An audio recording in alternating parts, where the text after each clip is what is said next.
আজ good morning হয়েছিল সকালবেলা কাঁচা আমের সাথে।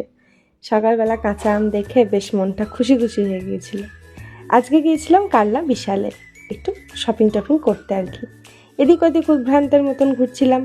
তারপরে একটুখানি কাঁচের গ্লাস, কাঁচের বোতল এগুলোর দিকে গেলাম। সত্যি সত্যি এগুলো কিন্তু খুব ভালো হয়, আমি নিয়েছি আর রয়েছে এখনও, তাই এগুলো আর নিলাম না। এরপরে এক গাদা বাজার করে জিনিসপত্র কিনে নিয়ে বাড়ি এলাম। প্রত্যেকবারের মতন এবারেও ব্যাগ নিয়ে যেতে ভুলে গেছিলাম, তাই অগত্যাটাকে কিনতে হয়েছে ব্যাগটাকে।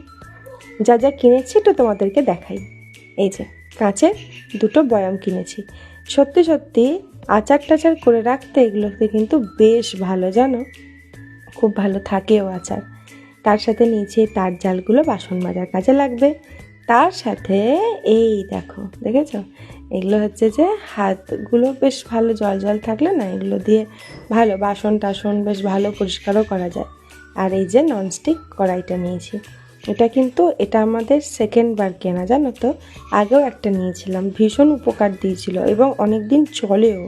তার সাথে স্টিলের বাটিগুলো ঠাকুরের জন্য নিয়েছিলাম, খুব ভালো লাগছিল। টাটা।